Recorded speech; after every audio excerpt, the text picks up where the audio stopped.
अस्सलाम वालेकुम बच्चों, hope you all are fine. तमाम देखने वालों को campus.pk पे मेरा वेलकम और मेरा सलाम। अच्छा जी बच्चों, last time previously we had a discussion on FLP के तकरीबन 30 सवाल थे, उस पर हमने डिस्कशन की। उम्मीद है कि अगर तो आपके कुछ सवाल गलत भी होंगे तो आपने बाद में उन्हें दुरुस्त ज़रूर किया होगा, उनकी प्रैक्टिस ज़रूर की होगी, क्योंकि असल में टेस्ट का मकसद ये होता है, टेस्ट की ज़रूरत डिमांड ये होती है कि आप उसमें से अपनी गलतियों को पहले ही दुरुस्त कर लें जो आपने असल एग्जाम में करनी है। सो आई होप सो कि वो जो टेस्ट आपने देखा था, it was an easy test, little bit कुछ क्वेश्चन उसमें ट्रिकी थे। आपने उसे जब सॉल्व किया होगा, गलतियां की होंगी, डिस्कशन के बाद उन्हें ज़रूर दुरुस्त किया होगा। आज जो बात हम लोगों ने आगे करनी है, लेके चलनी है चैप्टर नंबर 8 पे। वी विल ट्राई कि हम चैप्टर नंबर 8 को आज वाइंड अप करें, ताकि कल के दिन में यानी टुमारो ट्यूसडे को हम थर्सडे को हम चैप्टर नंबर 9 और 10 कंबाइन करेंगे। चैप्टर नंबर 9 और 10 में से चंद एक बातें इंपॉर्टेंट करने वाली हैं। अगर थर्सडे को यानी कल 9 10 इकट्ठा ना हो सका तो फिर एक दिन 9 पे एक दिन 10 पे लगाएंगे, फ्राइडे तक 9 10 चैप्टर करेंगे, ठीक है जी। कोशिश है हमारी ये कि मंडे ट्यूसडे तक आपकी बुक 1 कंप्लीट हो जाए, ताकि फिर बुक 2 पे ज़रा काम किया जाए, बुक 2 पे ज़रा थोड़ी कंसंट्रेशन की जाए। हमने काफ़ी काम स्लो स्पीड से कर लिया, अब हम अपनी पेस को बढ़ाने लगे हैं, स्पीड बढ़ाने लगे हैं। Previously in the last lecture वालेकुम अस्सलाम Hamza, in the last lecture we were having a discussion on chapter number 8। हमने effect of density, effect of temperature, effect of pressure और effect of molecular mass on the speed of sound देख लिया था। अब आगे चंद एक बातें करनी है। What is the intensity of sound? Intensity पे बात कर लेते हैं। इंटेंसिटी क्या चीज है? What is meant by intensity of sound? Intensity बोले तो शिद्दत। इंटेंसिटी को डिफाइन किया जाता है as intensity is I is equal to energy, sound energy passing through per metre square, passing through an area in 1 second. एक second में कितनी एनर्जी खास एरिया में से गुजर रही है, that is called as intensity. इसीलिए इंटेंसिटी को डिफाइन किया जाता है joules per metre square second per second, something like this, joules per metre square per second. इसे यूं भी लिखा जाता है, इंटेंसिटी को यूं भी लिखा जाता है 10 जाउल्स पर सेकेंड। अब आप पढ़ चुके हैं जाउल्स पर सेकेंड से क्या मुराद है। जाउल्स पर सेकेंड बोले तो वॉट, ये वॉट होता है। So it can also be written as watt per metre square. Intensity की units watt per metre square भी है। ये इंटेंसिटी आवाज की शिद्दत किन चीजों पर डिपेंड करती है?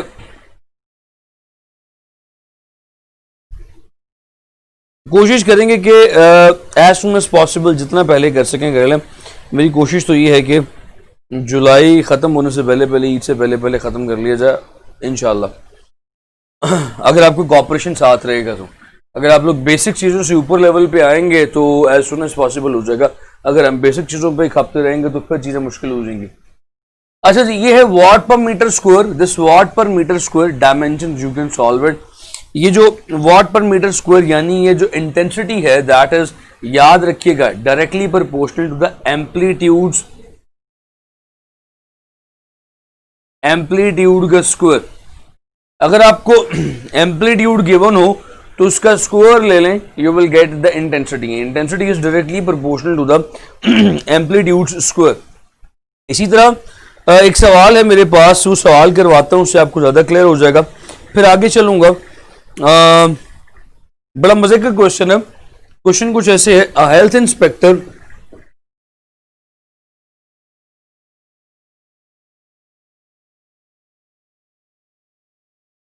वालेकुम अस्सलाम Farwa, health inspector measure intensity of sound I. इसका जवाब आपने देना, measure intensity of sound I having amplitude A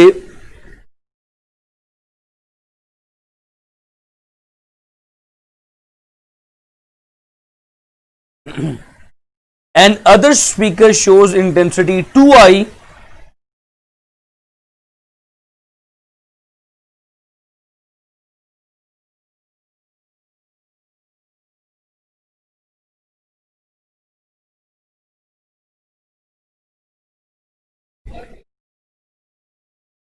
2i नजर आ रहा है लिखा हुआ, आएगा, यहां पे लिख देता हूं, shows intensity 2i। What is the amplitude, तो भाई एम्पलीट्यूड क्या होगा, what will be the amplitude, option A over under root 2, option B 2a, option C under root 2a, option D. जरा इसका जवाब दीजिए ताकि फिर हम आगे मूव ऑन करें नेक्स्ट कॉन्सेप्ट की तरफ। फटाफट से इसका जरा जवाब दीजिए। जज़ाकल्लाह Wahab, thank you so much, बहुत शुक्रिया।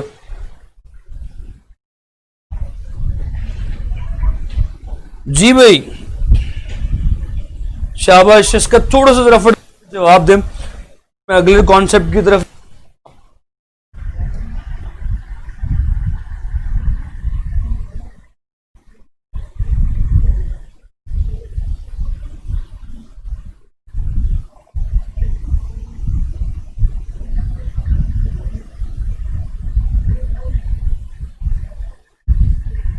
चले मैं इसका, मे भी आप लोगों को मेरी बात थोड़ी सी लेट पहुंच रही है, आप अभी तक कमेंट लिखने शुरू नहीं किए, मैं इसके आंसर की तरफ आता हूं, उसके सोल्यूशन की तरफ आता हूं।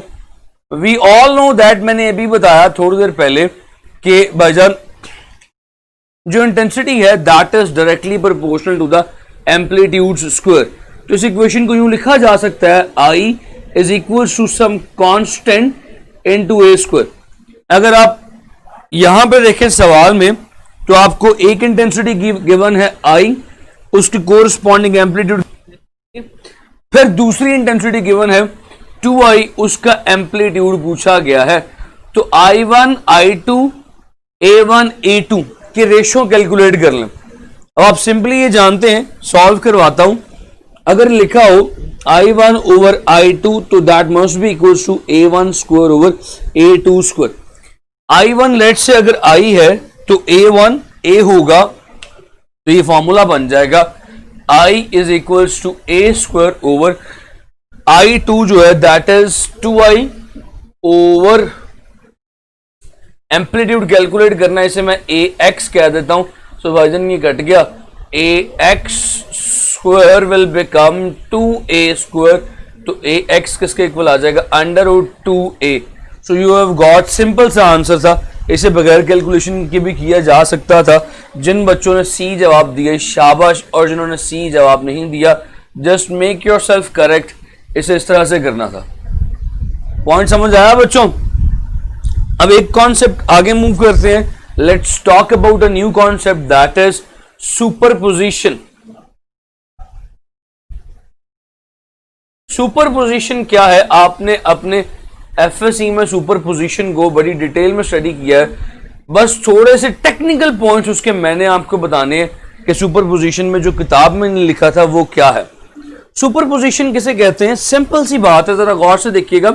जब भी दो वेव्स आपस में मिलें, combining of two waves, combining of two waves, दो वेव्स का आपस में मिलना सुपरपोजिशन कहलाता है। मिसाल के तौर पे इस वक्त मैं अकेला बोल रहा हूं तो ये मेरी अकेले की साउंड है, अगर मेरे साथ दो चार लोग और बोलना शुरू कर दें, हमारी आवाज आपस में मिल जाएगी। We will say our sound superimpose, हमारी आवाज आपस में सुपर इम्पोज होगी, एक दूसरे के साथ मिल गई, जुड़ गई, कंबाइन हो गई।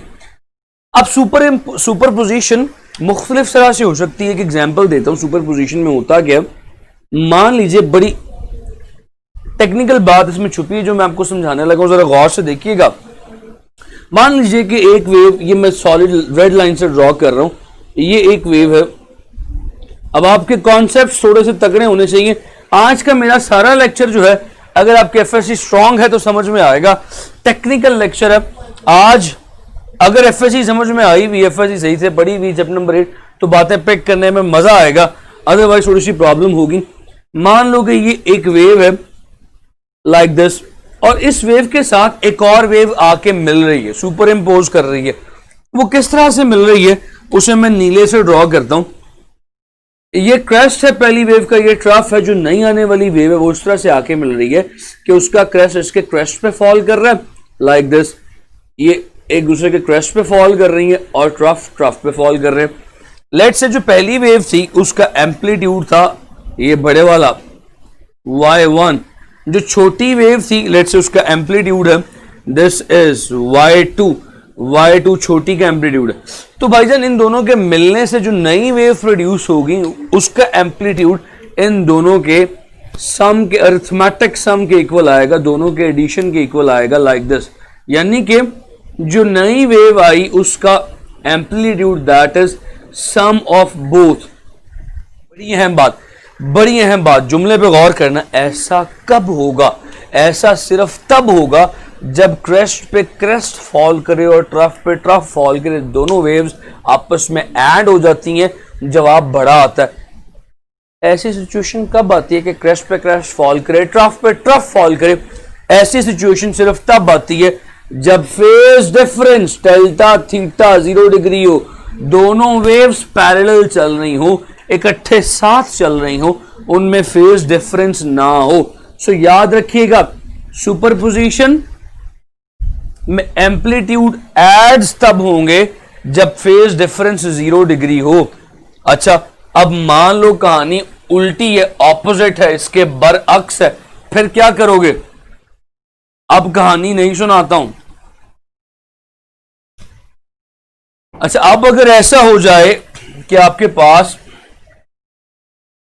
दो वेव्स हैं, एक वेव इस तरह से ये ड्रॉ की, इसका क्रेस्ट और ट्रफ, जो दूसरी वेव है वो इस तरह से आके मिल रही है कि क्रेस्ट पे आ गया ट्रफ, ऑपोजिट वेव, और ट्रफ पे आ गया क्रेस्ट।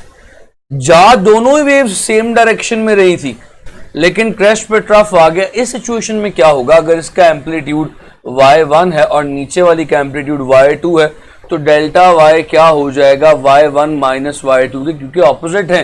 क्रेस्ट ट्रफ पे आ गया, ट्रफ क्रेस्ट पे आ गया। अब याद रखिएगा, सुपरपोजिशन में एम्पलीट्यूड सब्ट्रैक्ट कब होते हैं?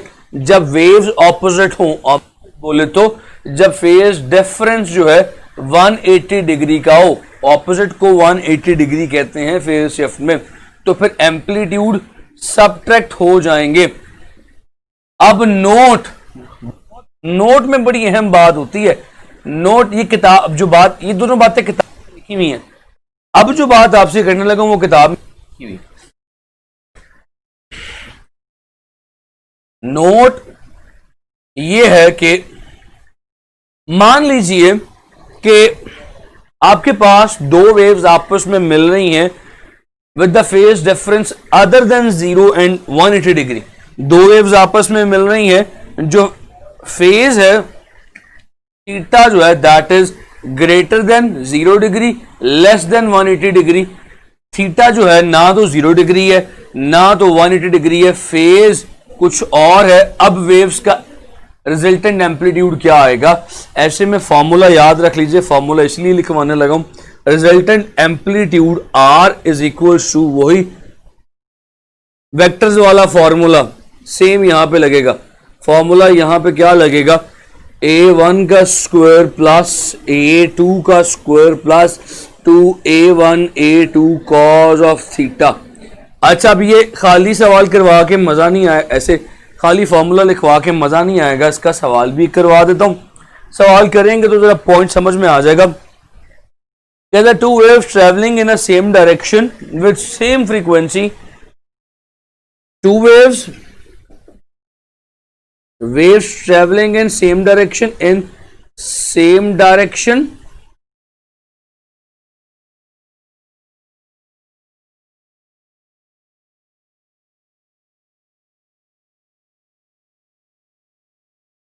same frequency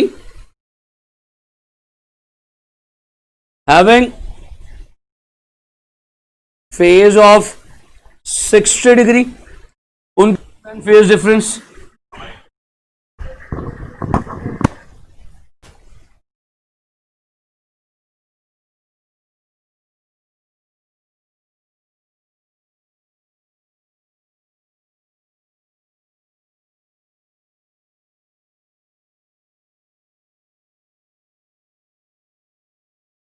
Two waves in same direction, same frequency have phase of 60 degree. और कहता है एक का एम्पलीट्यूड जो है, एक का एम्पलीट्यूड है 8 और दूसरे का एम्पलीट्यूड है लेट्स से 5, रिजल्टेंट क्या होगा, जवाब क्या होगा। So, ऐसे में आप क्या करते हैं, आपके सामने फॉर्मूला लिखा हुआ है, फॉर्मूला लिख के जरा फॉर्मूला देख के जरा जवाब निकाल लें। मैं सॉल्यूशन सामने वाली साइड पे करता हूं, ऑप्शंस दे देता हूं इसकी। एक ऑप्शन है 19, ऑप्शन है 11, ऑप्शन है 12, ऑप्शन है नन। सो भाई यहां पे होना क्या है, सॉल्यूशन देखिएगा, यही फॉर्मूला लगना है यहां पे, a1 का स्क्वायर प्लस a2 का square plus 2a1 a2 cos of theta. Solve कर लो, अप्लाई कर लो फॉर्मूला को। a1 इज 8 का स्क्वायर 64, 5 था दूसरा, 5 का square 25 plus 2 into 8 into 5 into cos of 60 whole under root. सारे को सॉल्व करो, 2 इंटू 8 16, 16 इंटू 5 80, कॉस 61/2 40, सबको ऐड किया ऑलमोस्ट 64, 128 आया। 128 का अंडर रूट अप्रोक्सीमेटली 19 होता है। तो आपके सामने सोल्यूशन आ गया, how you have to solve it, आपने इसको कैसे सॉल्व करना। ठीक है जी, एक नई चीज आपको बता दी, अगर दो वेव्स के दरमियान फेज डिफरेंस हो उन्हें भी आप कैसे सॉल्व करेंगे।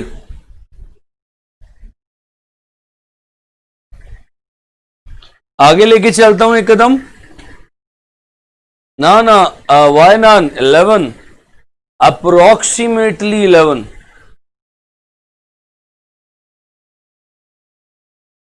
आगे लेके चलता हूं इससे।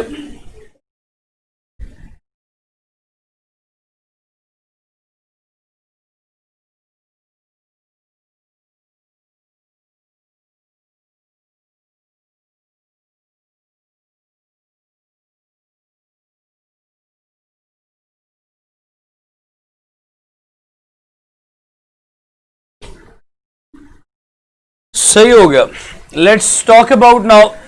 अच्छा यार, एक खबर अभी आई फटाफट से कि मैं आप लोगों को दे दूं। खबर ये है कि आपकी जो यूईटी के एडमिशन्स की लास्ट डेट है, प्रॉस्पेक्टस की लास्ट डेट है, दैट इज 18 ऑफ जुलाई, यानी अब से 3 दिन बाद। इसके बाद मजीद प्रॉस्पेक्टस नहीं मिलेंगे, तो अभी से ही ले लें अगर अप्लाई करना है तो। अगर आपने साल बचाना है अपना, साल ज़ाया नहीं करवाना, तो उसमें सुस्ती ना करें। Yes exactly, A1 means amplitude of first wave, Farwa ऐसे ही है। सो अभी से काम कर लें, अभी से मेहनत कर लें। अगर आप किसी दूसरे सिटी में तो जाके प्रॉस्पेक्टस ले लें। नहीं, सेम फ्रीक्वेंसी का मतलब ये नहीं होता, सेम फ्रीक्वेंसी का मतलब ये होता है सही कि दोनों एक ही टाइम में अपना चक्कर मुकम्मल करेंगे। सिंपल ये मतलब होता है, आसान अल्फाज में दोनों की वेवलेंथ सेम है। यानी कि ऐसा नहीं है कि एक वेव ये जा रही है तो दूसरी वेव ये हो, ऐसा इनकी फ्रीक्वेंसी डिफरेंट है। यानी दूसरी वेव भी ऐसे ही हो, अपना चक्कर इसी के साथ मुकम्मल करे, इसका मतलब ये होता है। क्रेस्ट ट्रफ का मतलब ये नहीं, अगर तो ये देखो ना, ये ड्रॉ की वेव, इन दोनों की फ्रीक्वेंसी सेम है, मगर क्रेस्ट ट्रफ पे फॉल कर रहा है, ट्रफ क्रेस्ट पे फॉल कर रहा है। फ्रीक्वेंसी सेम का मतलब ये नहीं होता कि क्रेस्ट क्रेस्ट पे फॉल करेगा। फ्रीक्वेंसी सेम का मतलब होता है इनकी एक वेव, इनका एक चक्कर इकट्ठे मुकम्मल होगा। ठीक है, सो भाई आगे चलते हैं।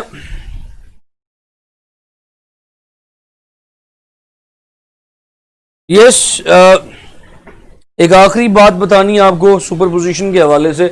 आउटकम्स ऑफ सुपरपोजिशन,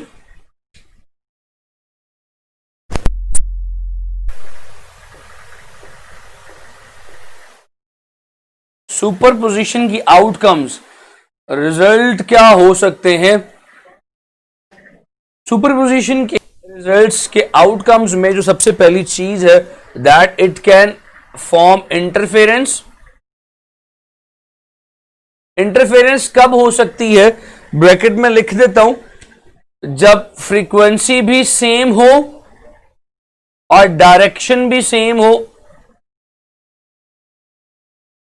तो जो इंटरफेरेंस होगी दैट विल, जो सुपरपोजिशन होगी दैट विल पता नहीं कौन याद कर रहे हैं, that will be called as superposition, उसे हम सुपरपोजिशन कहेंगे। जिस तरह से मैंने अभी आपको पिछले एग्जांपल में बताया था, सेम फ्रीक्वेंसी थी, सेम डायरेक्शन थी, वो जो दो वेव्स आपस में मिली थी वो इंटरफेरेंस आपस में कर रही थी। फिर दूसरी जो है दैट इज बीट्स। बीट्स कब प्रोड्यूस होती हैं, थोड़ी सी कंडीशन चेंज कर लें, फ्रीक्वेंसी स्लाइड से डिफरेंट हो और डायरेक्शन सेम हो। जबकि तीसरे केस में, लास्ट फाइनल केस में, इंटरफेरेंस की बात जो है दैट इज स्टेशनरी वेव्स। अभी इसके बाद मैंने स्टेशनरी वेव्स पे अपनी बात को शुरू करना है। स्टेशनरी वेव्स कब प्रोड्यूस होंगी, अब इससे भी मजीद चेंज कर लें अपनी कंडीशंस को, फ्रीक्वेंसी सेम हो जाए, डायरेक्शन ऑपोजिट हो जाए, तो जो वेव्स आपस में प्रोड्यूस करेंगी they will be standing waves, stationary waves.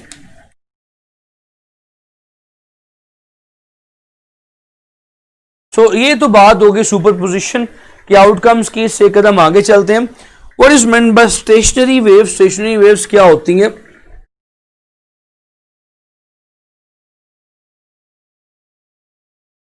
Stationary waves, they cancel each other when two waves traveling in opposite direction, opposite, दो waves opposite आ रही हो like this, दो waves opposite आ रही हो, frequency same हो, तो ऐसा लगता है कि ये दोनों waves एक दूसरे को cancel कर देंगी। तो कहानी किस तरह से बनती है जरा देखिएगा, like this, एक वेव का ये crest, ये trough,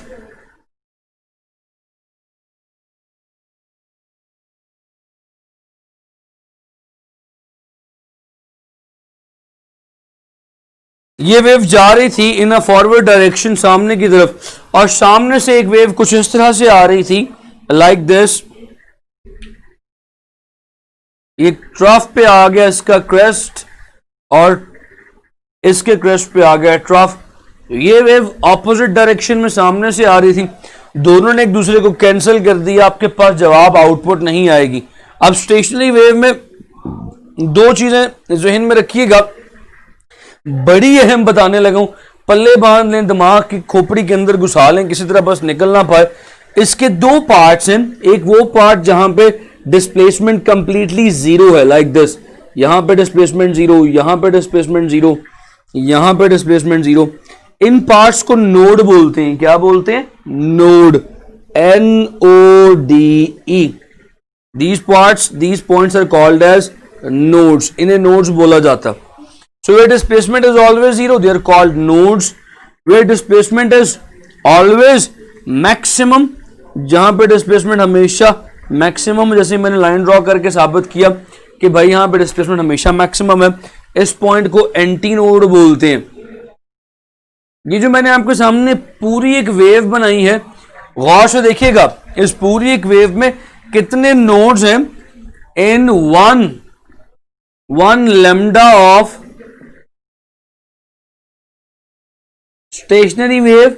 स्टेशनरी वेव की एक वेवलेंथ में, एक पूरी वेवलेंथ में how many nodes are there? एक नोड ये और एक ये, दो नोड्स, सॉरी एंटी नोड्स दो। तो मैं यहां पे लिख देता हूं,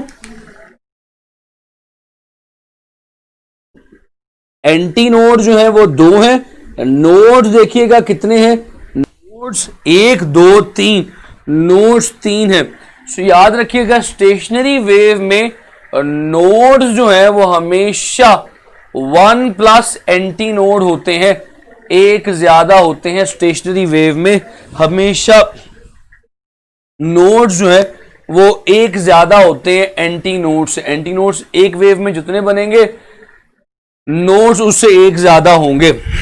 अच्छा, इसके बाद अगली बात देखिएगा, अगली बात बड़ी अहम है। ये आपके पास पूरी एक वेव है, बड़ी अहम बात करने लगा हूं, बड़ी अहम बात करने लगा हूं। इस पूरी वेव की लेंथ को लैम्डा बोलते हैं। एक वेव में स्टेशनरी वेव के कितने लूप्स बन रहे हैं? लूप्स, कितने दायरे बन रहे हैं? 2 लूप्स बन रहे हैं, एक लूप ये, एक लूप ये, 2 लूप्स बन रहे हैं। तो भाई इस दो लूप्स की लेंथ कितनी है, लैम्डा। सो यहां से एक और बात याद रखिएगा, एक लूप की लेंथ क्या होगी, लैम्डा बाय 2। ये दो बातें बड़ी अहम चीज समझानी है आपको, एक नोड्स एंटी नोड्स का कॉन्सेप्ट और एक लूप की लेंथ। अच्छा, इसके बाद मैं आपको आगे लेके चलता हूं। जो टॉपिक अब क्रिटिकल शुरू हो गए, अब टेक्निकल शुरू हो गए, अब आपकी तवज्जो मुझे मुकम्मल दरकार है।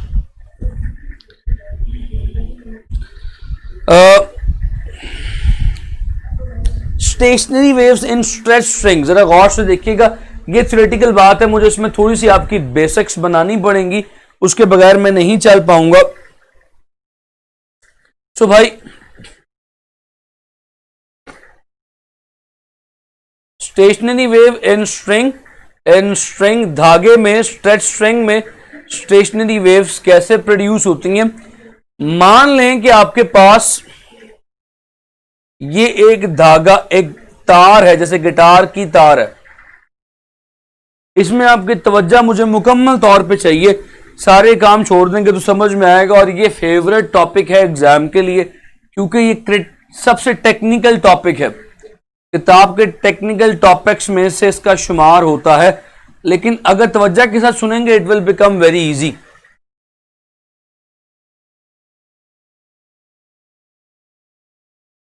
अब यहां पे गौर से देखिएगा, अगर मैं इस तार को सेंटर से प्लग करूं तो ये इस तरह से वाइब्रेट करेगी, इस तरह से इसका एक लूप बन जाएगा, लाइक दिस, एक लूप में वाइब्रेट करेगी। अगर मैं कहूं कि इस पूरी तार की जो लेंथ है वो L लेंथ है, इस L लेंथ में कितनी वेव्स हैं भाई, इस L लेंथ में एक लूप बन रहा है, तो एक लूप की वेव कितनी होती है, लैम्डा बाय 2 मैंने बताया था। तो मैं ये कह सकता हूं कि इसकी L लेंथ में how many waves are there, lambda by 2 waves are there. यहां से जरा लैम्डा कैलकुलेट करूं, lambda would be equals to 2L। Lambda अगर मेरे पास आ गया तो मैं इस वायर की फ्रीक्वेंसी भी कैलकुलेट कर सकता हूं, बिकॉज मुझे अच्छे से पता है फ्रीक्वेंसी का फॉर्मूला क्या होता है। Frequency is equals to V over lambda, because V is equals to F lambda होता है, frequency is equals to V over lambda. Lambda की वैल्यू अगर पुट करूं तो भाईजान frequency will become V over 2L। बड़ी अहम बात है, गौर से सुनिएगा, एक क्रिटिकल कॉन्सेप्ट यहां पे देने लगा हूं, एक नई चीज देने लगा हूं यहां पे। F is equal to V over 2L। वो नई चीज मैं क्या देने लगा हूं, जरा गौर से देखिएगा, क्योंकि ये एक लूप में वाइब्रेट कर रही है, अभी इसका वाइब्रेशन का एक ही लूप है, लिहाजा इसे कहा जाता है फर्स्ट हार्मोनिक। हार्मोनिक बोले तो पहला लूप। अगर मान लीजिए कि ये एक से ज्यादा लूप्स में वाइब्रेट करे, मिसाल के तौर पे अब ये वाइब्रेट कर रही है 2 लूप्स में, एग्जांपल दे के समझाता हूं, फिर क्या होगा। Now it is vibrating in 2 loops. इस वक्त अब सिचुएशन क्या होगी, 2 लूप्स हो गए, इसकी लेंथ वही L है, 2 लूप्स तो वेवलेंथ कितनी हो जाएगी, length is L, wavelength lambda by 2 इसकी, लैम्डा बाय 2 इसकी। सो 2 लूप्स मैंने यहां पे बताया था 1 वेवलेंथ के इक्वल होते हैं।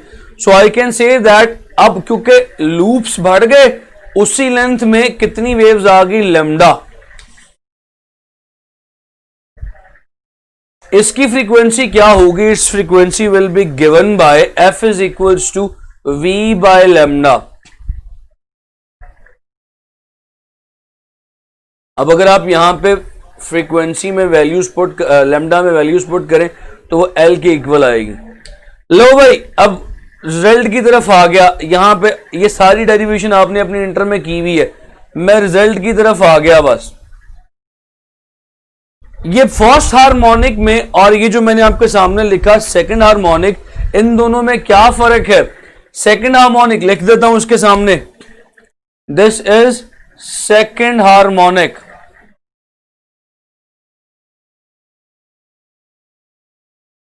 सेकंड हार्मोनिक भाईजान इन दोनों में फर्क है, फर्स्ट हार्मोनिक की फ्रीक्वेंसी F1, सेकंड की फ्रीक्वेंसी F2, फर्स्ट की फ्रीक्वेंसी V/2L थी, सेकंड की फ्रीक्वेंसी V/L है। क्या ये लिख सकता हूं कि भाई फ्रीक्वेंसी ऑफ सेकंड हार्मोनिक कैसे आई, इसको अगर 2 से मल्टीप्लाई कर दूं, 2 से कैंसिल हो जाएगा, V/L यानी 2 की आ जाएगी, सो F2 is double the F1, ये फर्क है। सो याद रखिएगा stationery waves in stretch string जो सेकंड फ्रीक्वेंसी है that is 2 times the F1।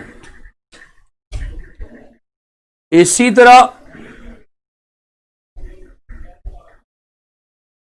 तरह भाईजान अगर तो nth की फ्रीक्वेंसी nth हार्मोनिक की कैलकुलेट करनी है, उसको पहले से मल्टीप्लाई कर दें, आपके पास nth की फ्रीक्वेंसी आ जाएगी।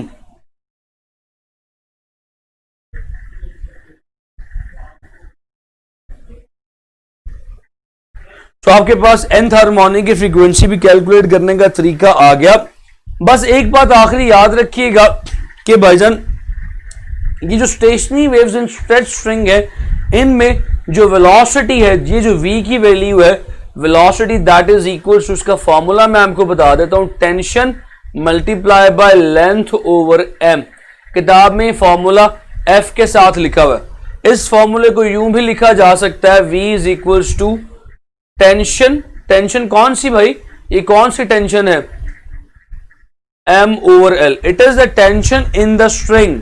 अगर स्ट्रिंग में तनाव ज्यादा कर दो, एग्जांपल देता हूं, अगर आपने गिटार कभी नहीं बजाया हुआ तो करके घर में करके देखिएगा, रबर बैंड लीजिएगा, उसे हल्का सा खींचिएगा, ज्यादा जोर का नहीं, उसे बीच में से प्लग करके छोड़िएगा, उसमें जो वेव्स प्रोड्यूस होंगी उनकी वेलोसिटी कम होगी। हाँ, आप उन्हें जरा जोर से खींचें, टाइट कर दें, वो बीच में से ढीली ना हो, फिर खींच के छोड़ें, उनकी वाइब्रेशन की फ्रीक्वेंसी ज्यादा होगी। सो जो वाइब्रेशन की फ्रीक्वेंसी, जो वेलोसिटी है दैट इज टेंशन, तनाव ओवर मास पर यूनिट लेंथ। अगर गिटार बजाया हो तो जो सबसे बारीक तार होती है, जिसका मास सबसे कम होता है, उसकी वेलोसिटी सबसे ज्यादा होती है। अगर तो मास बढ़ा देंगे, मोटी रस्सी ले लें, उसमें वाइब्रेशन प्रोड्यूस करवा के दिखाएं, उसमें नहीं प्रोड्यूस होगी। तो याद रखिएगा, ये फॉर्मूला सेपरेट से लिख के दिखाता हूं। This formula can also be written as velocity is directly proportional to the under root of tension in the string. This velocity is inversely proportional to the under root of mass of the string. Yes, like this. अब मैं side पे हो जाता हूँ ताकि आपको नजर भी तो आए।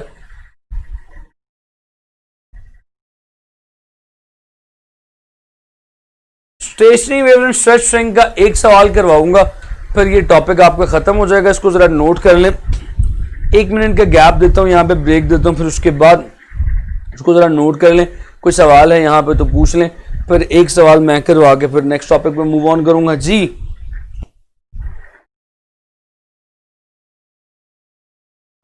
We does not depend on length. ये जो लेंथ ली जाती है that is mass per unit length. असल में मैंने पहले फॉर्मूले में m के नीचे l लिखा था, that is mass per unit length. असल में ये लेंथ इटसेल्फ कोई क्वांटिटी नहीं है, ये मास पर यूनिट लेंथ लिया जाता है, यानी एक यूनिट लेंथ का मास कितना। तो असल में m/L जो है that is actually mass itself, length is unity 1, unit length के लिए ये फॉर्मूला है। हैदर पॉइंट समझ में आया? आप अगर अपनी किताब में chapter number 8 page number 180 page number 180 something है, उसमें देखिए कि चैप्टर नंबर 8 में ऊपर उसी पेज पे स्टेशनरी वेव स्ट्रेच स्ट्रिंग के टॉप पे ये फॉर्मूला लिखा हुआ है, वहां पे लिखा हुआ है v is equal to F/m। t की जगह f लिखा हुआ है किताब में, l का जिक्र ही नहीं किया, l लिखा ही नहीं हुआ। सो मैंने सिर्फ समझाने के लिए l लिखवाया था, लेंथ खुद ही भर जाएगी। चलें ऐसे करें, ठीक है, ऑल्दो के लेंथ पे डिपेंडेंट नहीं है।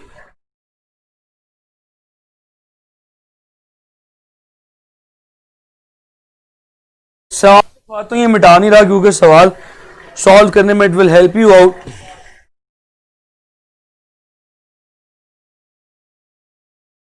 पसंदीदा सवाल है जनाब,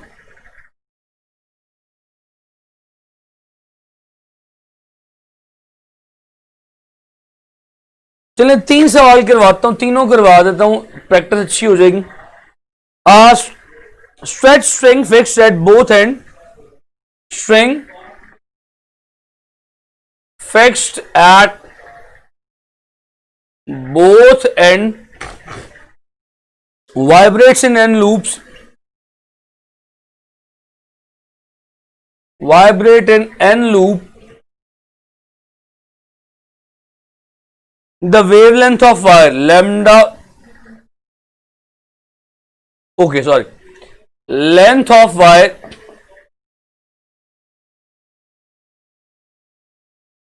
in terms of सारा कुछ सामने जवाब लिखा हुआ है, सिर्फ अप्लाई करके रिजल्ट मुझे बताना है। इसी को कहते हैं ये एप्लीकेशन, नॉलेज को अप्लाई करना।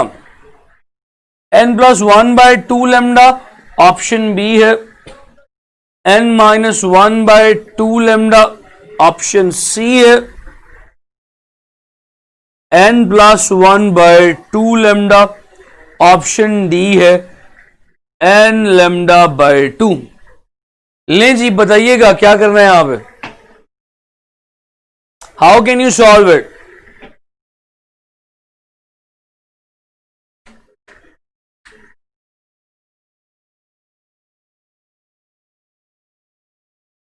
शाबाश शाबाश।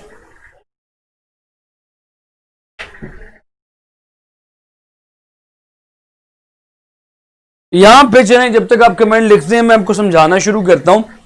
देखिएगा फर्स्ट हार्मोनिक में जो लेंथ है दैट इज λ/2।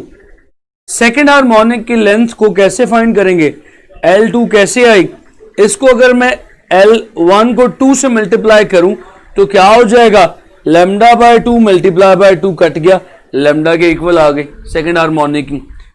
सो याद रखिएगा, सिंपल सिंपल कह रहा हूं। थर्ड हार्मोनिक के लिए लेंथ आएगी 3 से मल्टीप्लाई करके।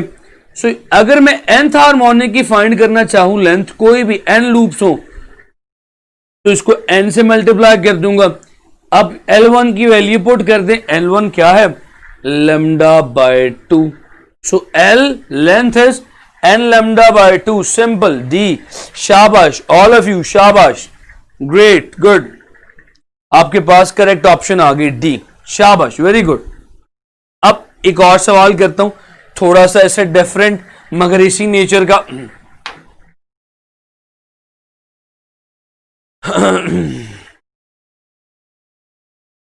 कहता है string fix at both and vibrates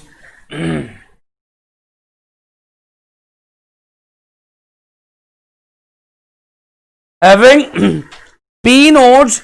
इसमें P नोड्स हैं, P नंबर ऑफ नोड्स हैं, तो वजन इस स्ट्रिंग की लेंथ क्या होगी। ऑप्शन ए दे रहा हूं आपको, P λ/2। ऑप्शन सारी चीजें आपके सामने है, P-1 λ/2। ऑप्शन सी दे रहा हूं, P+1 2l/p, L नहीं λ/p। ऑप्शन डी है नन। ले जी इसका जवाब बताएं। सेम उसी टेक्निक पे वही सवाल है, सारा कुछ वही पूछा हुआ है, बस थोड़ी सी लफ्जों की हेरफेर कर दी इस सवाल के स्टेटमेंट के अंदर।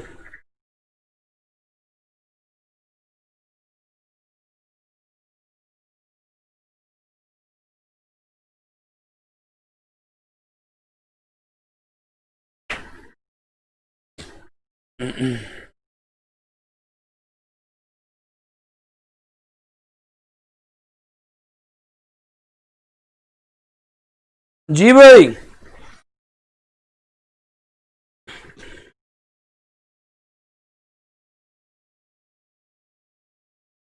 ए P/2, शाबाश। एक आधा बच्चा और जवाब दे दे, सारे ये जवाब दे रहे हैं।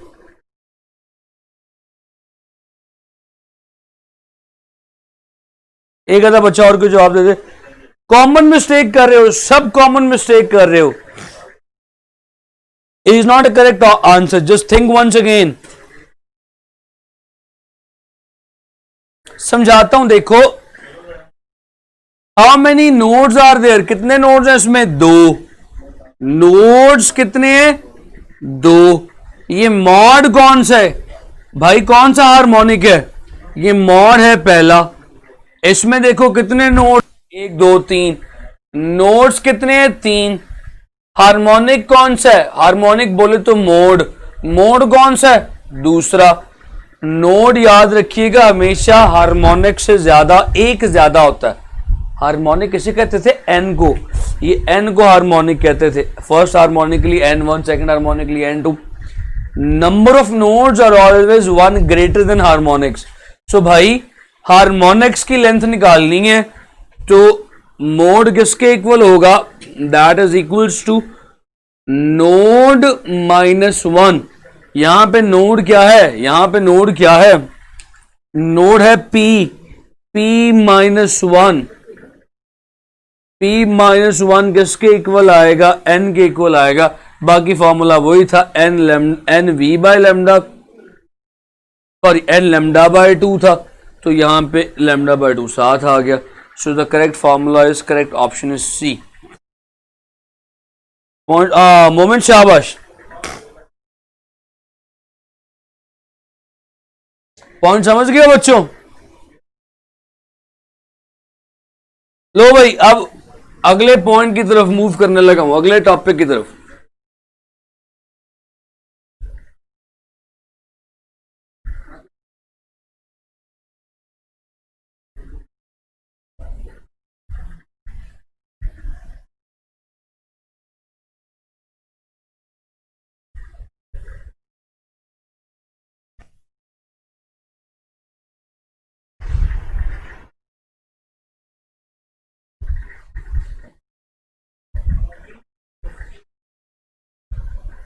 हमजा पॉइंट समझ में आया, आपके ऑप्शन गलत है, शाबाश Hamza.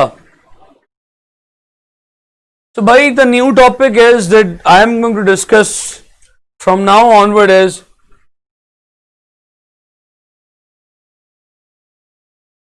stationary waves and air column.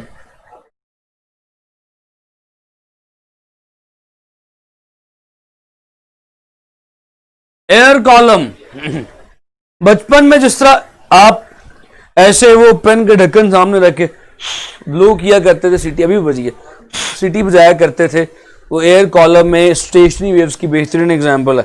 एक ऐसा पाइप है जैसे एग्जैक्टली ये वाली, यहां से एक साइड बंद है, एक साइड खुली है, तो इसे कहते हैं what is it called, it is called open end organ, closed end organ pipe. एक साइड बंद, एक साइड खुली, that is called closed end.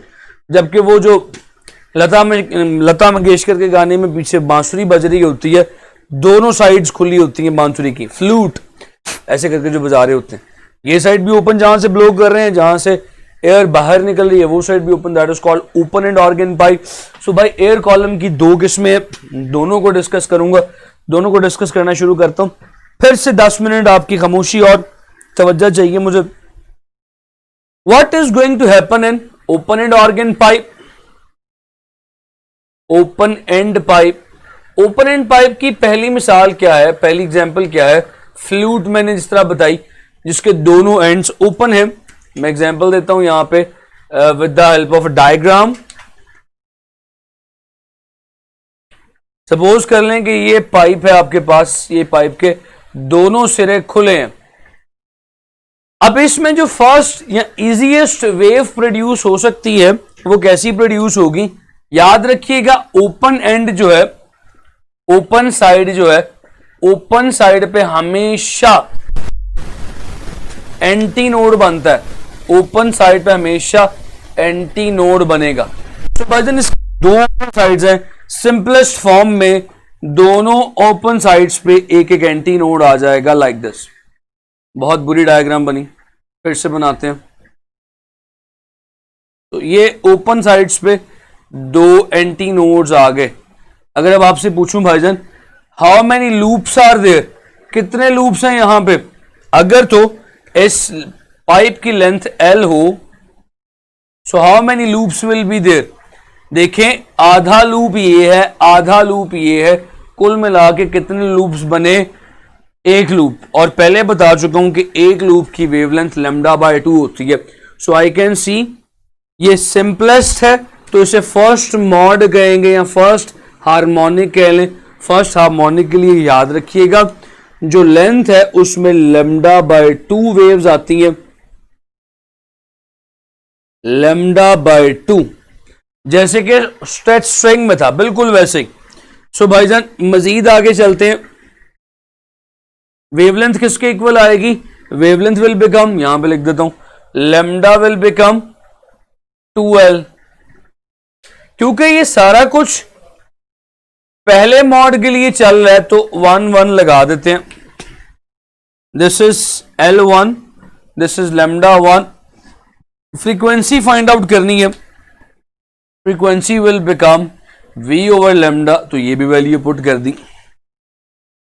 F1 will become V/2L। आपके पास फर्स्ट हार्मोनिक की फ्रीक्वेंसी भी आ गई। बस अब आपने गौर से बात करनी है, सुननी है, क्योंकि दो स्टेप्स के बाद मैं, 2 पॉइंट्स के बाद मैं अगले पे मूव कर जाऊंगा, क्लोज एंड पे मूव कर जाऊंगा। अब मान लीजिए कि इसी पाइप में सेकंड हार्मोनिक, सेकंड मॉड की वेव प्रोड्यूस हो रही है। So now I am going to talk about second mode में क्या होगा। देखिएगा जरा, अब वेव्स हमें समझ में आ गया। सेंटर में एक लूप आ जाएगा, साइड्स पे एंटी,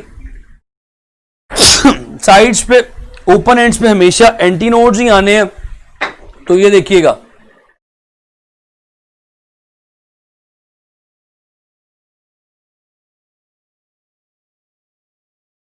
सेंटर में एक लूप आ गया, साइड्स पे पक्के एंटी नोड ही आने, क्योंकि बताया था हमेशा ओपन एंड में एंटी नोड्स, ओपन साइड पे एंटी नोड ही आएंगे। So how many loops are there? मान लो कि इसकी लेंथ L है, वही L लेंथ का पाइप है। इस L लेंथ के पाइप में कितने लूप्स हैं? एक लूप सेंटर में, आधा इधर आधा इधर, कुल मिला के 2 लूप्स हो गए। सो भाई 2 लूप्स बोले तो 1 lambda, L is equal to lambda, इसकी वेवलेंथ लैम्डा के इक्वल होगी। इसमें पूरी मुकम्मल वेव है। फ्रीक्वेंसी क्या हो जाएगी? F2 is equal to V/ simple lambda, lambda की जगह L पुट कर दिया। देखो यहां पे नीचे 2L था, यहां पे L है, तो यहां पे इनके दरमियान एक रिलेशन, एक ताल्लुक बनाया जा सकता है। वो ताल्लुक क्या बनाया जा सकता है?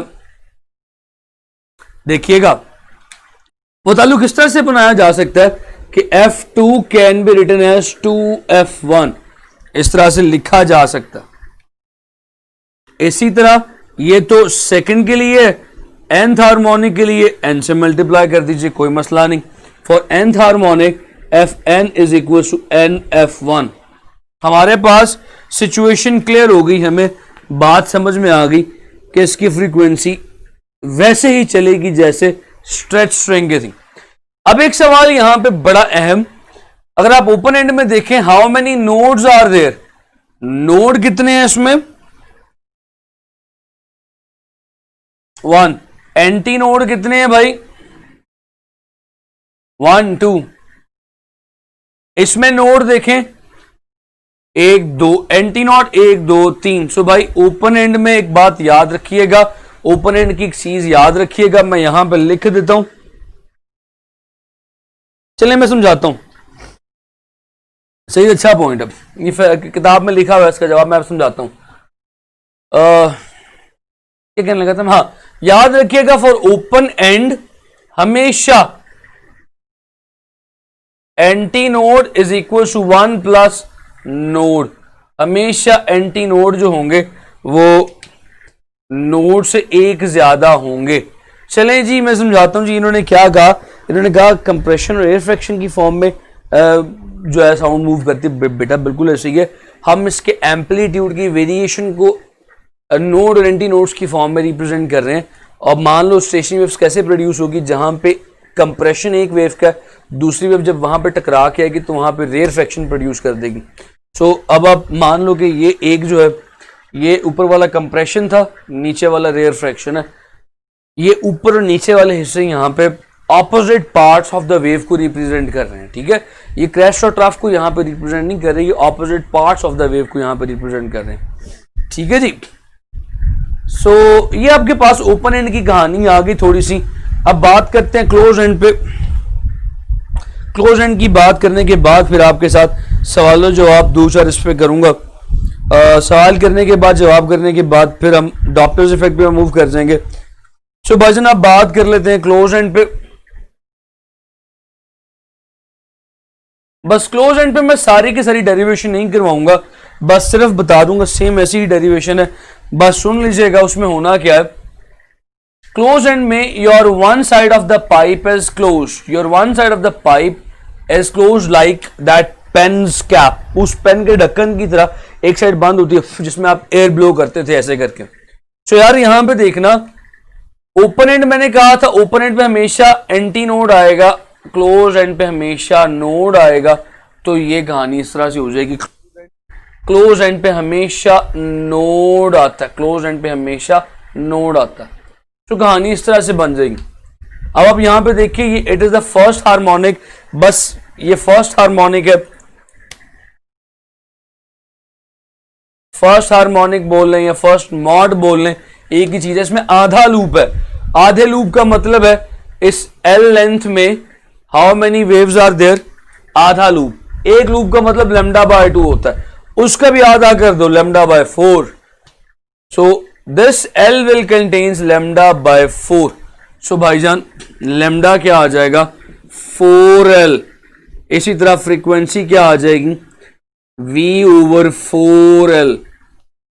हाय हाय हाय, बड़ी इंपॉर्टेंट बात आ गई। ये जो क्लोज एंड है ये ओपन एंड से थोड़ा सा मुख्तलिफ किस सेंस में है, बड़ी अहम बात इस तरह से है कि इसमें जो सेकंड हार्मोनिक की फ्रीक्वेंसी है वो होती है 3V/4 लेमडा। मैं फ्रीक्वेंसीज लिख रहा हूं, आपने बस ये देख लेना, प्रूव आपकी किताब में हुआ, प्रूव नहीं करवाना। इतने बड़े कमेंट्स आ गए।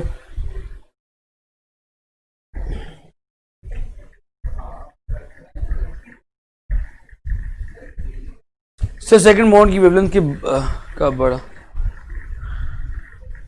सेकंड मॉड की वेवलेंथ में देखो यार एक लूप ये है, यानी लेमडा बाय 2 ये आधा आधा ये एक साइडों पे है।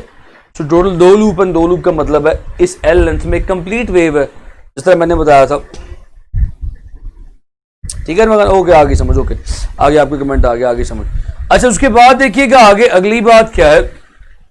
इसी तरह F2 देखिए, F2 आपके सामने आ गया। F3 देखिएगा किताब में डेरिवेशन हुई है वो 5V/4L।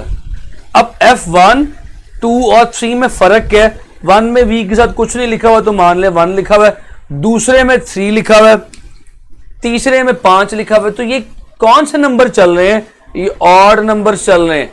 यानी कि ये लिखा जा सकता है कि frequency of nth loop can be written as NV/4L, जहां पे n जो होगा n is odd integer, ये odd integer है, इस n को odd integer कह सकते हैं, ये odd integer है। अगर odd को रिप्रेजेंट करना हो तो odd को रिप्रेजेंट, odd numbers को रिप्रेजेंट कैसे करते हैं, इस फ्रीक्वेंसी को लिखने का एक और तरीका भी है, that Fn is equals to 2n plus 1 V/4L। इसको लिखने का एक और तरीका भी बाज़ औक़ात आपको पेपर में कहीं पे इस तरह से भी लिखा आ सकता है। ऑड इंटीजर मतलब अगर फर्स्ट हार्मोनिक है तो फ्रीक्वेंसी क्या होगी, फर्स्ट के लिए देखना ये 1 थी ना, तो यहां पे क्या निकलेगी 2 1, ये हो जाएगा 2 + 2 × 1 2 + 1 3। जो समझने ये फॉर्मूला थोड़ा सा गलत हुआ है। हाँ ठीक है, फर्स्ट हार्मोनिक के लिए n जो है दैट स्टार्ट्स फ्रॉम जीरोस ±1, नीचे लिखूंगा तो नजर नहीं आएगा, ये वाला जो n है यहाँ पे लिखूंगा नजर आएगा। This n starts from zeros ±1 to onward. अगर आप फर्स्ट हार्मोनिक के लिए पुट करना चाह रहे हैं तो यहाँ पे 0 पुट करें, 2 zeros are 0 + 1, तो ये वाली बात आ गई V/4L।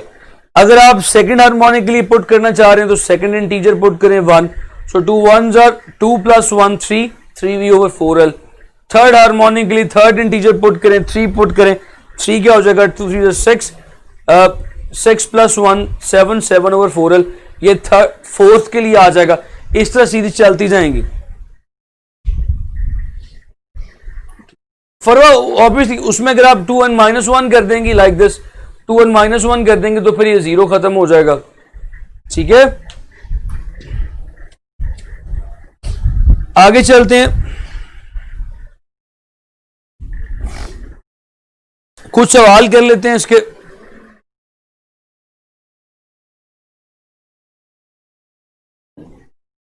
मुझे मिटाना पड़ेगा जरा। अच्छा, वहां पे उसके लिए मैं एक बात बतानी भूल गया। वो ये बताना भूल गया कि इसमें number of nodes anti nodes के इक्वल हैं। सो फॉर क्लोज एंड याद रखिएगा, nodes are equal to anti nodes, ये आपस में बराबर होते हैं। ठीक है,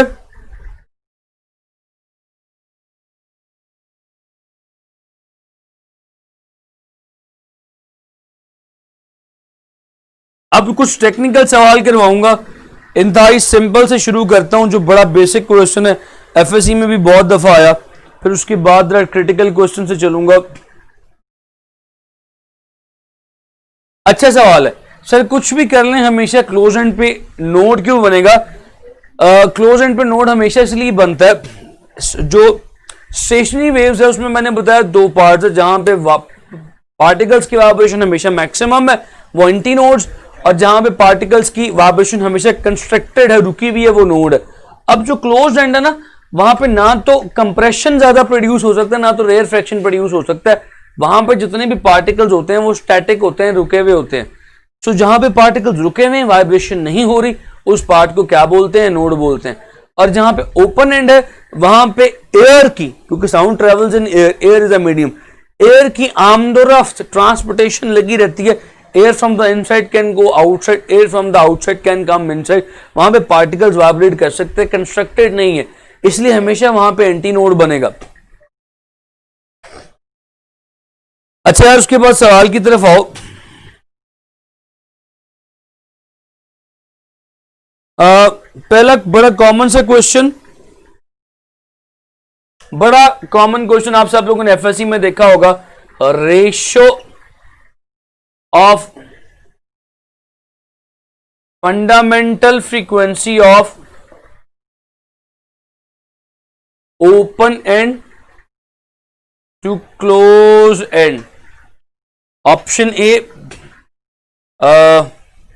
1:1, 2:1, 1:2, डी नन। जी फटाफट इसका जवाब दें, फिर आगे चलें। फटाफट इसका जवाब दें। 2 एंटी नोड एंड 1 नोड है।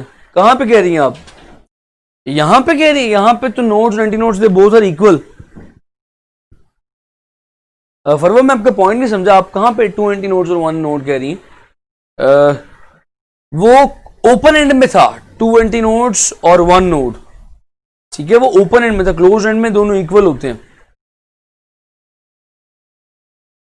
अच्छा जी, ले भाई इसका जवाब दें जरा। फंडामेंटल फ्रीक्वेंसी की रेशियो बतानी है। Fundamental frequency for open and is, वो क्या थी?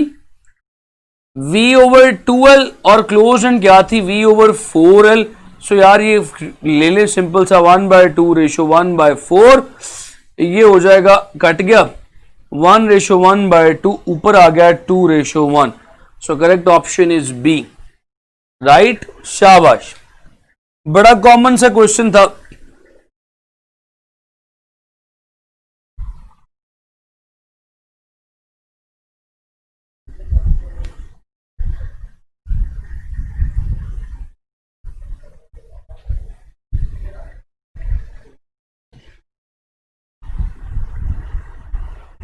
ले जी, एक सवाल करवाने लगा हूं इसी तरह का। अब एक नई चीज करवाने लगा हूं।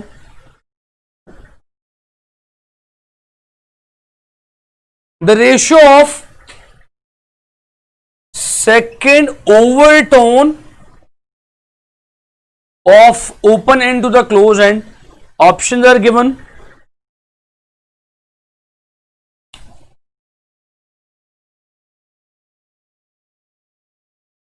6:5, 5:6, 1:2,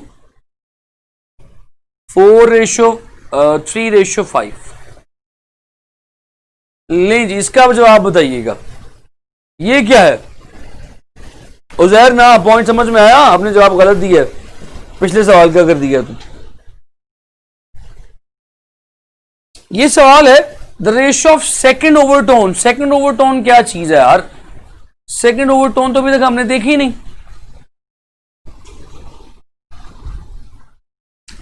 हमने तो बात की है अभी तक मोड्स की, मोड ऑफ वाइब्रेशन की बात की है। तो भाई ये सेकंड ओवरटोन कहां से आ गया? सेकंड ओवरटोन को मोड में कन्वर्ट करने का तरीका है, जो भी ओवरटोन की वैल्यू लिखी हुई है, ओवरटोन +1 कर दे, वो मोड में कन्वर्ट हो जाएगा। सो असल में ये सेकंड ओवरटोन का मतलब ये कह रहा है, सेकंड ओवरटोन का मतलब है ये थर्ड मॉड की बात कर रहा है, थर्ड मॉड ऑफ वाइब्रेशन की बात कर रहा है। सो ओपन एंड और क्लोज एंड की अगर बात करें, open and ratio close, open end में थर्ड मॉड क्या होगा? 3V/,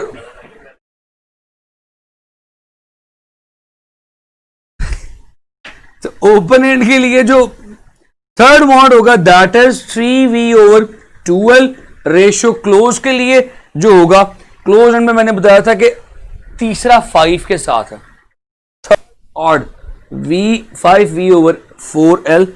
आप जरा करके देखें, L को L से काट दें, V को V से काट दें, 2 को 4 से काट दें, सो ये 2 तरह के मल्टीप्लाई हो जाएगा 6:5। है ऑप्शन की नहीं? तो ये 5 है, ऑप्शन है, ए ऑप्शन है। ठीक है जी, पॉइंट समझ में आया जी? ये बताइए, क्वेश्चन क्लियर हुआ? फिर आगे चलूं, एक आखिरी सवाल इसका कराऊं, मुश्किल सा।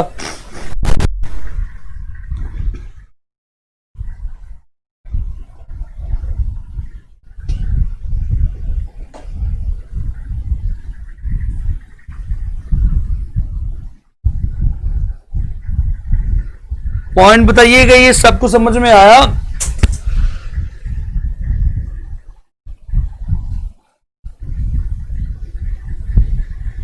जबरदस्त।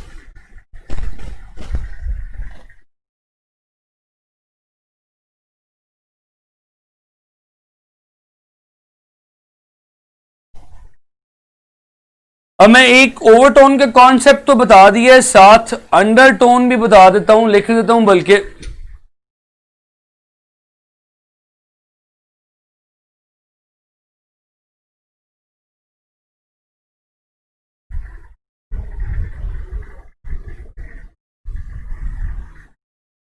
ओवरटोन के लिए मैंने आपको बता दिया, ओवरटोन के लिए कॉन्सेप्ट ये है,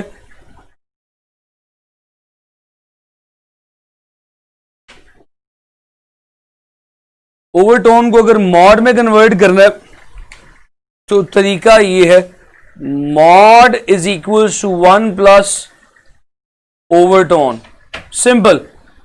अगर लिखा हो कहीं पे अंडरटोन, अंडरटोन आ जाए, अंडरटोन को मॉड में कन्वर्ट करना कैसे है जी? That mod simply equals to undertone -1। Simply formulas के लिख लीजिएगा, आपको समझ में आ जाएंगे।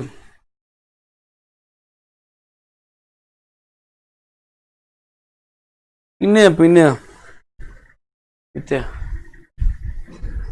आगे चलते हैं जी, लेट्स मूव ऑन। एक आखिरी सवाल stationery waves in air column के हवाले से। ये सवाल मेरे खुद का बनाया हुआ, my design question it is.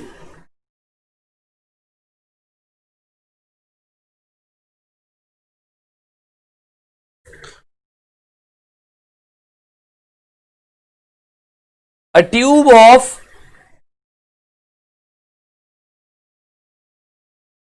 and this question has been submitted, बताता हूं कहां पे।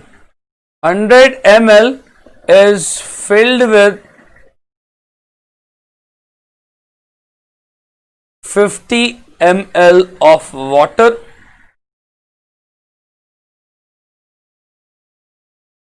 A tuning fork of 450 hertz produces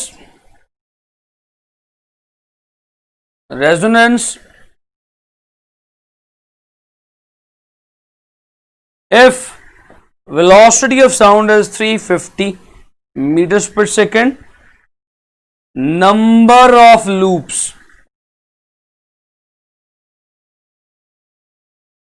Number of loops निकालने हैं जी. How can you do that? जरा बताइएगा. ऑप्शन कोई नहीं दे रहा, तरीका बताएं. ओवरटोन. अच्छा,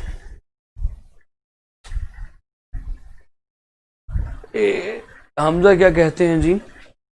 हमजा कहते हैं सर एक सवाल था कि सर एनटीएस एंड ईकेएस का टेस्ट का सिलेबस में क्या डिफरेंस है?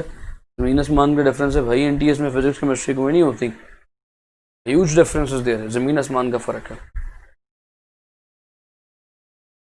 उसमें मैथमेटिक्स ही है, उसमें general mathematics. E CAT basically is for UET. उसमें फिजिक्स केमिस्ट्री है, मैथमेटिक्स है. जबकि एनटीएस में बेसिक मैथमेटिक्स, जनरल मैथमेटिक्स और एनालिटिकल रीजनिंग, एनालॉजी, इंग्लिश, ये 5 सब्जेक्ट्स हैं. और टोन का मतलब ये होता है यार, ओवरटोन का मतलब है सेकंड, ओवरटोन का मतलब है ओवरटोन, यानी सेकंड टोन बोले तो मोड, सेकंड मोड से ऊपर वाला, सेकंड ओवरटोन ऊपर वाला. अंडर सेकंड अंडरटोन मतलब सेकंड मोड से नीचे वाला, फर्स्ट मोड. सिर्फ ये एक घुमाने का तरीका. लो भाई सवाल को सॉल्व करो. कहते हैं कहानी कुछ ऐसे है कि एक ट्यूब है, जिस तरह आपने एक्सपेरिमेंट भी किया हुआ है. A filled with water, 50 ml 100 ml की ट्यूब है, 50 ml फिल है. तो ऊपर कितनी जगह है? 50 ml. 1 ml equals to 1 centimetre. So भाई 50 ml कितना होगा इस ट्यूब में? सिर्फ 50 सेंटीमीटर के इक्वल होगा. यहां पे एक ट्यूनिंग फॉर्क लाया गया, ट्यूनिंग फॉर्क ला के बजाया गया, उसकी फ्रीक्वेंसी से यहां पर रेजोनेंस प्रोड्यूस हुई. तो यार ये कौन सा मॉड है? ये कौन सा केस है? It is the case of close and organ pipe. ठीक है जी, ये क्लोज एंड ऑर्गन पाइप का केस है. इसमें कितने लूप्स बनेंगे? तो मैंने इमेजिनरी बनाया. कितने लूप्स बनेंगे फ्रीक्वेंसी ये हो तो? सो ये आपने कैलकुलेट करना है. एन नंबर ऑफ लूप्स आपने कैलकुलेट करने हैं. यहां पे फॉर्मूला लगेगा क्लोज एंड के लिए. अगर आप गौर से देखें, फ्रीक्वेंसी इज इक्वल्स टू वो जो आपने क्लोज एंड के लिए फॉर्मूला पढ़ा था, मैं यहां पे लिखता हूं, वो 2n-1 फॉरवर्ड वाला, जहां पे 0 से आगे से लेके चलते हैं. v ओवर साथ लिखा, नीचे लेमडा, राइट. अब आप यहां पे सॉल्व, नीचे 4 लेमडा है. अब यहां पे f की जगह वैल्यू पुट कर लें, 450 इज इक्वल टू 2n-1. यहां पे v की जगह v की वैल्यू पुट कर लें 350, 4l इज 50. सॉल्व कर लें, जो n की वैल्यू निकलेगी आपके पास उतने नंबर ऑफ लूप्स होंगे. पॉइंट समझ गए जी? यहां तक कोई सवाल तो नहीं किसी का?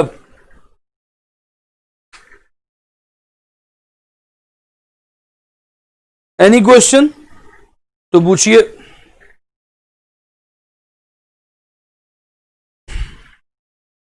कोई सवाल है किसी का तो पूछिए. श्योर.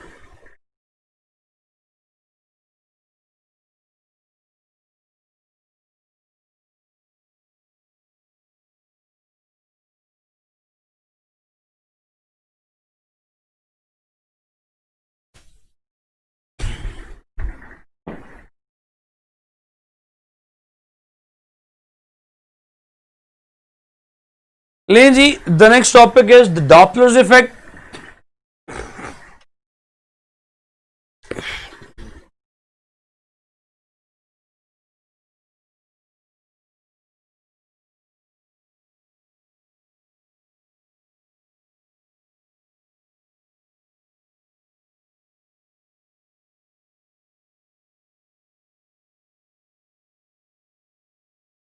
जॉन डॉपलर ने डॉपलर्स इफेक्ट पेश किया था. ये इफेक्ट क्या कहता है? कहता है कि जुमले पे गौर कीजिएगा, ऑब्जर्वर यानी सुनने वाला और सोर्स के दरमियान मोशन की वजह से जो फ्रीक्वेंसी में तब्दीली आती है, that is called Doppler's effect. इसकी बड़ी कॉमन एग्जांपल है कि अगर आपका मोबाइल कहीं गुम हो जाए, कहीं कमरे में कहीं गुम हो जाए, वैसे तो नहीं, कमरे में अगर कहीं गुम हो जाए तो आप उस पर कॉल करके तलाश करने की कोशिश करते हैं। ओके जफीर, अब मैं थोड़ा सा आगे निकल आया हूँ, आपका कमेंट मुझे काफी लेट मिला, मैं काफी वेट किया था, मैं कोशिश करता हूँ उसे एंड पे रिपीट कर दूं, otherwise just you will see that point of lecture again. अगर स्टिल समझ ना आई तो आई एम ऑलवेज देयर, क्योंकि अब टाइम कम है तो मुझे थोड़ा सा आगे निकलना है। ये देखिएगा, ये आप try to understand this thing. अच्छा, मैं कहने क्या लगा था, मुझे थोड़ा सा टाइम नहीं, आपको कमेंट मिल जाता, जब मैंने लिखा हुआ था वहां पे तो मैं उसी पॉइंट पे काफी देर मैंने उसे वेट किया, तो मैं उसी पॉइंट पे उसे क्लियर कर देता। अच्छा, मैं कहने क्या लगा था, हाँ, आप उस मोबाइल के ऊपर कॉल करते हैं, फिर उस बजने वाली ट्यून की डायरेक्शन में जाते हैं। आपको कैसे पता चलता है कि आप उस मोबाइल की डायरेक्शन में जा रहे हैं? अगर उस मोबाइल की आवाज बढ़ती जाए तो आपको पता चलेगा कि now you are going in the same direction. So when you are going close to the observer, जब आप ऑब्जर्वर के करीब जाते हैं तो फ्रीक्वेंसी बढ़ना शुरू होती है। जब आप ऑब्जर्वर कह रहे हैं, जब आप सोर्स के करीब जाते हैं फ्रीक्वेंसी बढ़ना शुरू होती है, जब आप सोर्स से दूर जाना शुरू होते हैं फ्रीक्वेंसी कम होना शुरू हो जाती है। सो ऐसा इफेक्ट जो ऑब्जर्वर यानी सुनने वाला और सोर्स के दरमियान एक मोशन की वजह से आए, that effect is called as the change in frequency is called as Doppler's effect. बड़ा सिंपल सा पॉइंट था। यहां पे एक बात बड़ी अहम है, it does not depend on the velocities, not only depends on the velocities। बड़ा कॉमन क्वेश्चन ये फेसबुक पे किसी ने पूछा हुआ था किसी ग्रुप में, तो मैंने वहां पे देखा किसी ने उसकी गलत एक्सप्लेनेशन दी हुई थी।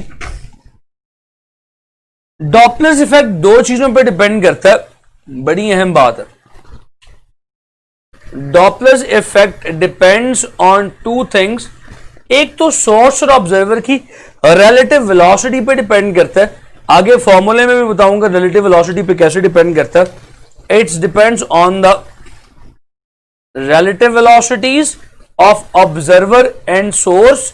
दूसरा, it also depends on the displacement between them, distance और displacement between source and observer. Source और ऑब्जर्वर के दरमियान फासले पे भी डिपेंड करता है। इसकी बेहतरीन एग्जांपल देता हूं, जब आप छोटे थे तब आपने एक्सरसाइज में क्वेश्चन पढ़ा था कि बताओ यार, ऑब्जर्वर मूव भी कर रहा और फ्रीक्वेंसी भी ना बदले। उसकी एग्जांपल आपने क्या दी थी कि यार मान लो जो सोर्स है वो सर्कल के सेंटर में पड़ा हुआ है और जो ऑब्जर्वर है वो उस सोर्स के गिर्द घूम रहा है, धमाले डाल रहा है। अब क्योंकि हर पॉइंट पे फासला, सोर्स और ऑब्जर्वर का फासला, डिस्टेंस बराबर है, डिस्टेंस चेंज नहीं कर रहा।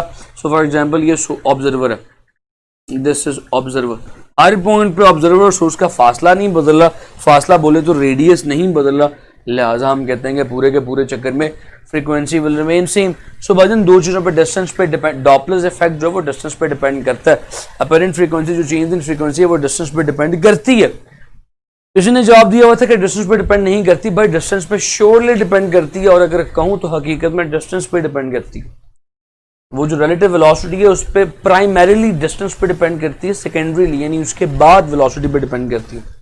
अच्छा जी, अब ये बात, ये टेबल छोटा सा अपने पास बना के रख लीजिएगा। अगर यहां पे बना लेते हैं, दो बॉडीज एक दूसरे के टुवर्ड मूव कर रही हैं, करीब आ रही हैं, यहां दे आर गोइंग अवे।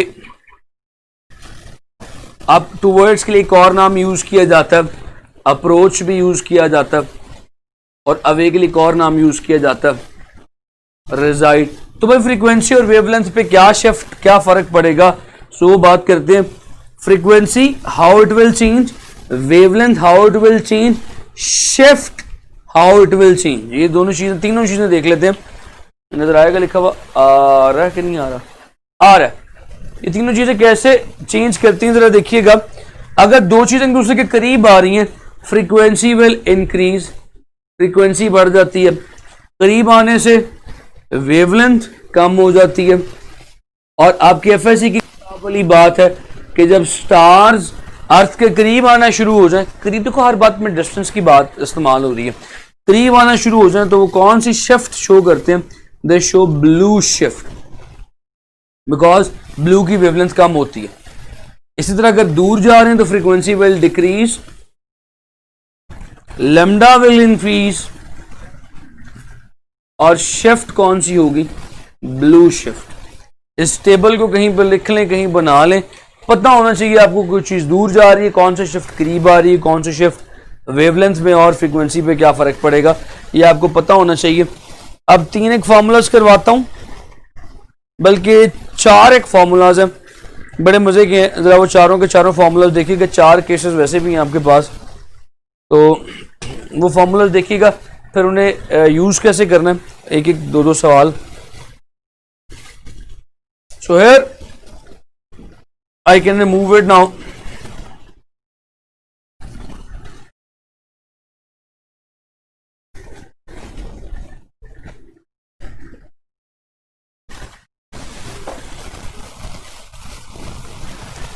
सवाल है, केस है जी, पहला केस 1 जो है that is source toward observer,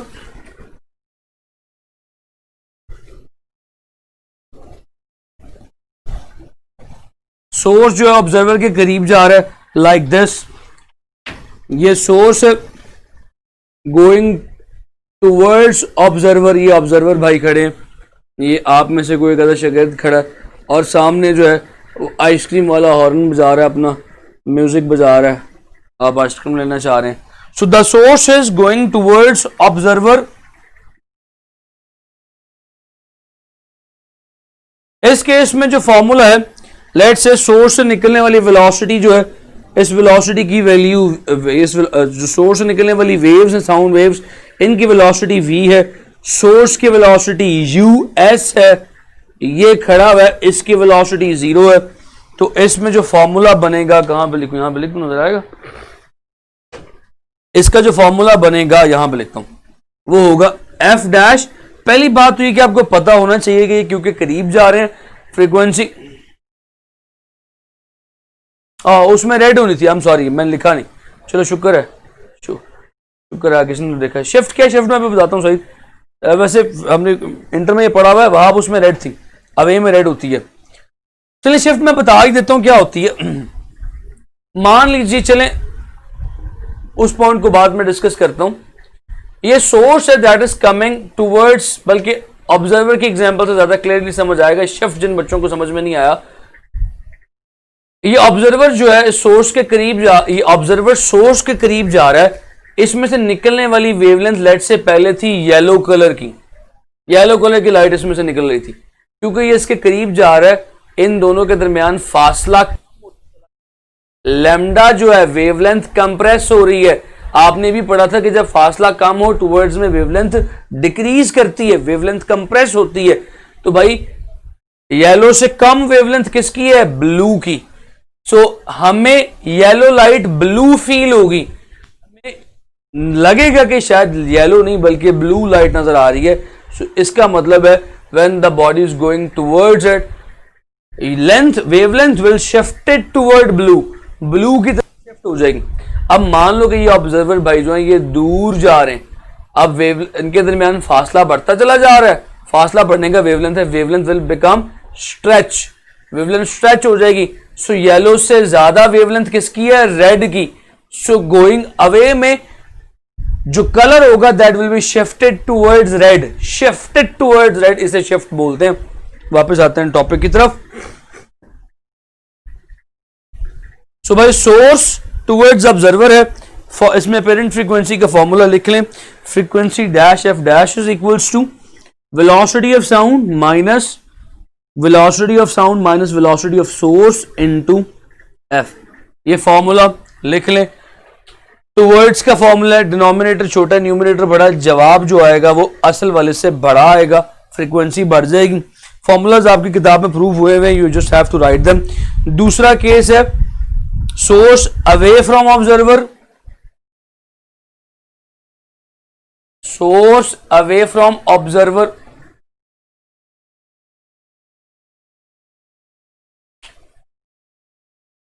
second case था ये वाला। इसमें अब देखिएगा सोर्स जो है that is going away from observer, अब क्योंकि सोर्स दूर जा रहा है, फासला बढ़ना चाहिए। मान लीजिए निकलने वाली वेलोसिटी की वेलोसिटी वेव की वेलोसिटी v है, सोर्स की वेलोसिटी us है, ये u लिखा हुआ है मैंने, us है। तो नई आने वाली फ्रीक्वेंसी क्या होगी?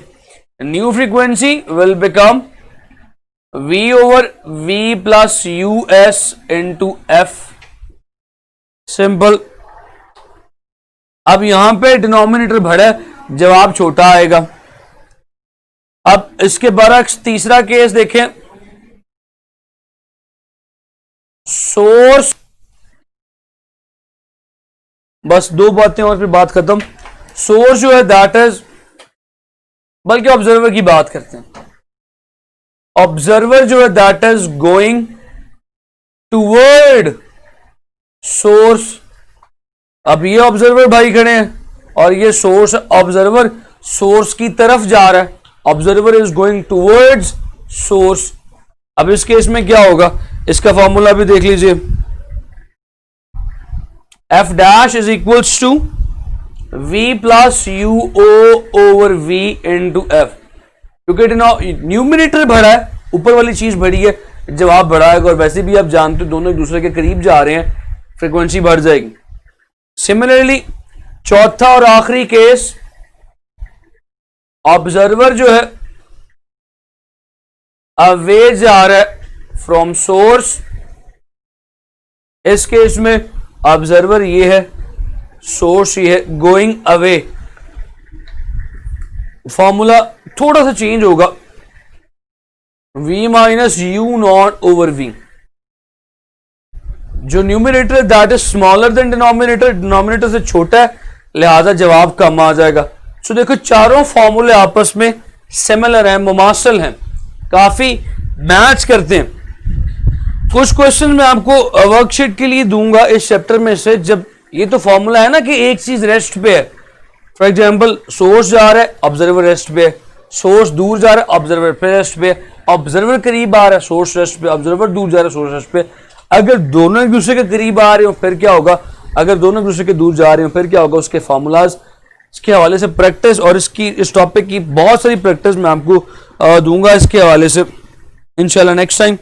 चैप्टर नंबर 9 को शुरू करेंगे, इसकी प्रैक्टिस के लिए सवालात मैं आपको दूंगा, और पॉसिबली शायद मैं आपको आज ही दे दूं।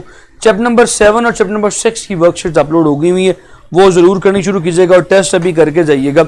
इसी चैप्टर नंबर 8 का टेस्ट है, ठीक है जी। थैंक यू सो मच, अल्लाह हाफिज।